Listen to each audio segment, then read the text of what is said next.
तो चलिए, आज 2 जुलाई है और आज के बनने वाले हरियाणा करंट अफेयर के क्वेश्चनों को हम रिवीजन कर लेते हैं। उससे पहले मैं आपको एक चीज़ बता देता हूँ कि हमने जून के महीने की टॉप 70 क्वेश्चनों की वीडियो ऑलरेडी डाल दी है। अगर आपने वो नहीं देखी है तो उन्हें ज़रूर रिवीजन कीजिएगा, क्योंकि इसमें सिर्फ इम्पोर्टेंट क्वेश्चन ही शामिल किए गए हैं जो परीक्षा की दृष्टि से ज़रूरी हैं। तो इसे ज़रूर रिवीजन कीजिए। आई बटन पे या फिर वीडियो के लास्ट में आपको इसका लिंक मिल जाएगा। इसके अलावा अगर आप हमारी पिछली किसी भी वीडियो को पीडीएफ के रूप में डाउनलोड करना चाहते हैं तो स्क्रीन पर दिए गए व्हाट्सएप नंबर पर मैसेज करके और जो पेमेंट है यहाँ पर दिख रही है वो पे करके आप जो पीडीएफ है वो भी डाउनलोड करके हमारे पिछले सभी हरियाणा करंट अफेयर के क्वेश्चनों को पढ़ सकते हैं। तो चलिए शुरू कर लेते हैं आज की वीडियो। पहला प्रश्न है, राष्ट्रीय स्तर के खिलाड़ियों को कोच के पद पर नियुक्त करने वाला हरियाणा देश का कौन सा राज्य बन गया है? तो ये बन गया है पहला राज्य।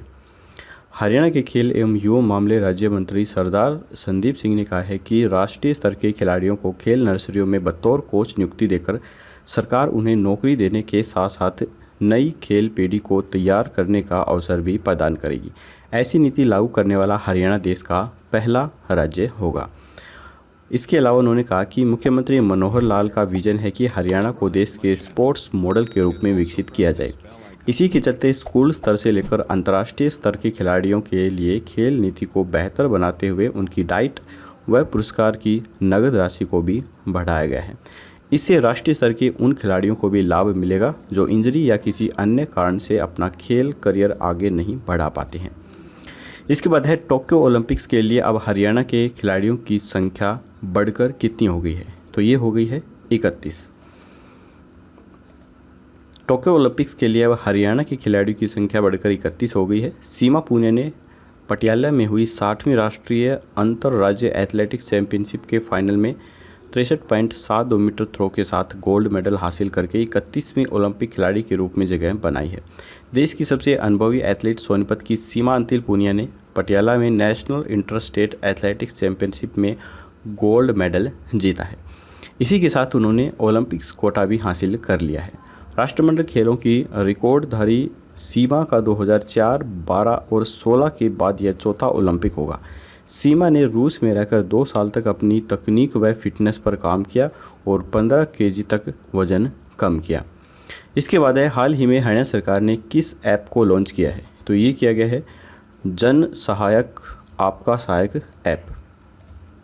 हरियाणा के मुख्यमंत्री मनोहर लाल ने जन सहायक आपका सहायक मोबाइल ऐप लॉन्च किया है। इस ऐप के माध्यम से गवर्नेंस टू सिटीजन्स और बिजनेस टू सिटीजन सेवाओं की कहीं भी कभी भी किसी को भी डिलीवरी सुनिश्चित की जाएगी। सरकार इस ऐप के माध्यम से मोबाइल गवर्नेंस को सही अर्थों में लागू करने जा रही है। उन्होंने कहा है कि इस ऐप पर सरकार की सभी योजनाओं व अन्य जानकारी नागरिकों को मोबाइल पर ही मिल सकेंगी, जिससे उनका जीवन सरल हो सकेगा। इसके बाद है, हाल ही में हरियाणा सरकार ने किस नाम से पोर्टल लॉन्च किया है? तो ये किया गया है मुख्यमंत्री शहरी निकाय स्वामित्व योजना के नाम से। मुख्यमंत्री शहरी निकाय स्वामित्व योजना हरियाणा के मुख्यमंत्री मनोहर लाल ने 20 साल से अधिक समय से किराए या लीज अथवा लाइसेंस फीस पर चल रही पालिकाओं की दुकानों व मकानों की मलकियत पर काबिज व्यक्तियों को देने की घोषणा के अनुरूप मुख्यमंत्री शहरी निकाय स्वामित्व योजना पोर्टल www.ulb.shops.ulbharyana.gov.in लॉन्च किया है। इस पोर्टल पर 1 जुलाई 2021 से आवेदन आमंत्रित करने की प्रक्रिया शुरू हो जाएगी। तो यहाँ पर जो ये पोर्टल है इसके काफ़ी सारे फ़ायदे होंगे। 20 साल से अधिक समय से किराए पर, लीज पर, लाइसेंस फीस पर, संपत्ति पर काबिज लोगों को उनका मालिकाना हक मिल सकेगा। पालिकाओं की दुकानों व मकानों की मालिकियत पर जो काबिज व्यक्ति हैं उनको इसका लाभ मिलेगा। कब्जाधारियों को वर्तमान कलेक्टर दर पर अधिकतम 50% तक की छूट भी मिल जाएगी। 1 जुलाई से शुरू होगी इसकी जो आवेदन प्रक्रिया है वो, और ये आवेदन आप इस वेबसाइट पर कर सकते हैं।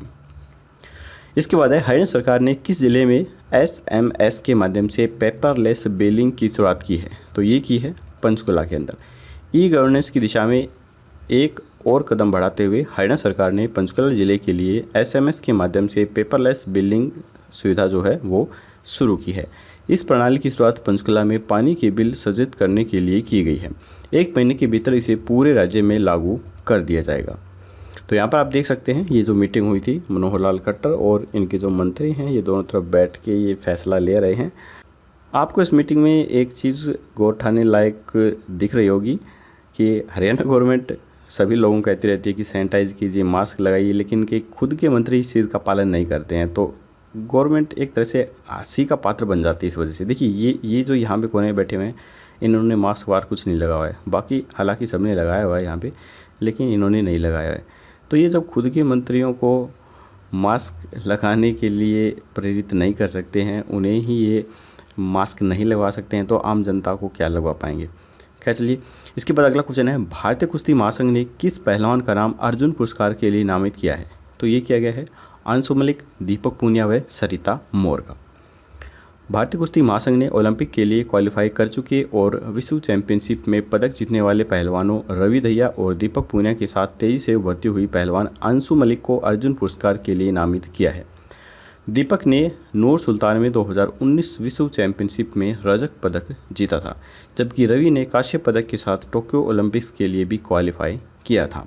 तो भारतीय कुश्ती जो संघ है उसका जो हेडक्वार्टर है वो नई दिल्ली के अंदर है और वर्तमान में इसके जो प्रेसिडेंट हैं वो ब्रिजभूषण शरण सिंह हैं और इसके जो सेक्रेटरी हैं वो VN प्रसाद हैं। तो इस चीज़ का भी आपको ध्यान रखना है। इसके अलावा नवी दहिया ने हाल ही में अलमाटी में एशियाई खिताब का सफलतापूर्वक बचाव भी किया था और फिर पोलैंड ओपन में रजत पदक जीता था। WFI ने 19 साल की अंशु को भी नामित किया है, जिन्होंने पिछले साल सीनियर सर्किट्स पर पदार्पण के बाद 6 टूर्नामेंटों में 5 पदक जीते, जिसमें एशियाई खिताब भी शामिल है। इसके बाद है, ऊर्जा बचत को प्रोत्साहन देने के लिए हरियाणा में किस योजना की शुरुआत की गई है? तो ये की गई है डिमांड साइड मैनेजमेंट AC योजना की शुरुआत। ऊर्जा बचत को प्रोत्साहन देने के लिए शहरी एवं ग्रामीण क्षेत्रों के घरेलू उपभोक्ताओं के लिए देश में अपनी तरह की पहली डिमांड साइड मैनेजमेंट AC योजना का शुभारंभ किया गया है, जिसके तहत प्रदेश भर में लोगों को 1.5 लाख AC न्यूनतम खुदरा मूल्य के 59% तक छूट पर उपलब्ध करवाई जाएगी। हालांकि यहाँ पर 59% छूट लिखा हुआ है, लेकिन इतनी छूट आपको मिलेगी नहीं, आपको 2 से 4 हज़ार तक की छूट यहाँ पर देखने को मिलेगी। ये सिर्फ लोगों को बेवकूफ़ बनाने का गवर्नमेंट का चक्कर होता है और बस वोट हासिल कर लें किसी न किसी तरह, इसी तरह से इस प्रकार की स्कीमें वो निकाली जाती हैं। खैर चलिए, इसके लिए इच्छुक लोगों को 24 अगस्त तक आवेदन करना होगा। इसके लिए बिजली विभाग ने डेक्कन, ब्लू स्टार तथा वोल्टा सहित 3 नामी कंपनियों के साथ समझौता किया है, जो कि लोगों की मांग पर 1.5 टन क्षमता का बिजली खर्च की बचत करने वाले स्प्लिट AC कम मूल्य पर उपलब्ध करवाए जाएंगे। इसके तहत घरेलू उपभोक्ता अपने पुराने AC को भी बदलवा सकते हैं। कंपनियां नए AC खरीदने और पुराने AC बदलवाने पर उपभोक्ताओं को MRP पर छूट देगी। वहीं सरकार के द्वारा भी इनके ऊपर सब्सिडी भी दी जाएगी। तो अगर आप नया AC लेते हैं तो वहाँ पर आपको 4000 की छूट मिल जाएगी, 2000 की छूट मिल जाएगी, और अगर आप पुराना AC बदलवाते हैं तो वहाँ पर आपको 4000 की छूट मिल जाएगी।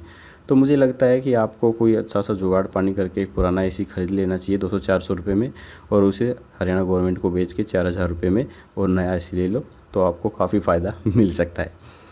इसके बाद अगला क्वेश्चन है कि हाल ही में चरखी दादरी जिले के किस गांव को नगरपालिका का दर्जा दिया गया है? तो ये दिया गया है बाडा का। हरियाणा के चरखी दादरी जिले का कस्बा बाडा अब गांव नहीं बल्कि शहर कहलाएगा। इस जिले में अब स्थानीय निकाय की 2 इकाइयां बन गई हैं, एक तो दादरी नगर परिषद और दूसरी बाडा नगर पालिका। सरकार की स्थानीय निकाय विभाग के ने इस संदर्भ में हरियाणा नगर पालिका अधिनियम 1973 के तहत अधिसूचना जारी कर दी है। नगरपालिका बनने से उपमंडल मुख्यालय को शहर का दर्जा मिल गया है। ग्राम पंचायत की बजाय भविष्य में बाडा पालिका के सीमा क्षेत्र में नए वार्ड बनाकर नगरपालिका का चुनाव करवाया जाएगा। यहाँ के मतदाताओं को भी शहरी वोटर माना जाएगा। तो चलिए, आज की हरियाणा करंट अफेयर के क्वेश्चन यहीं पर खत्म होते हैं। अब हम देख लेते हैं कल के प्रश्न का आंसर। कल हमने आपसे पूछा था कि हरियाणा प्रदेश की पहली पशु टेलीमेडिसिन सेवा की शुरुआत कहाँ से हुई थी। तो काफ़ी कम ही स्टूडेंट इसका आंसर दे पाए थे, लेकिन ये जो क्वेश्चन है काफ़ी इंपॉर्टेंट है। आपको क्वेश्चन आए ना आए, आप आंसर ज़रूर दिया करिए। तो इसका जो राइट आंसर है वो है नारनौल के अंदर ये खोली गई है। इसके लिए 94 85 78 800 नंबर जारी किया गया है। यह नंबर कॉल सेंटर की तरह काम करेगा और पशुपालकों की हर समस्या का निदान फ़ोन पर ही किया जाएगा। यह सेवा सभी कार्य दिवस पर सुबह 10 से दोपहर 1 बजे तक किया जाएगा। इससे पशुपालकों को सरकार की योजनाओं के साथ ही अपने पशुओं से संबंधित हर जानकारी भी मिल गई। तो चलिए अब हम देख लेते हैं questions of the day. Sirsa जिले के किस गांव को लिंग अनुपात सुधारने में सर्वश्रेष्ठ गांव चुना गया है? तो यहाँ पर 4 ऑप्शन हैं, फग्गू, आयशापुरा, नांगल, सीहोर। आपको राइट ऑप्शन हमें कमेंट बॉक्स में लिखकर बताना है। तो आज की वीडियो यहीं पर ख़त्म होती है। वीडियो पसंद आई हो तो लाइक ज़रूर कीजिएगा, चैनल पर नए हैं तो सब्सक्राइब करना बिल्कुल मत भूलिए। कल मिलेंगे ऐसे ही नई वीडियो के साथ, तब तक के लिए जय हिंद, जय भारत।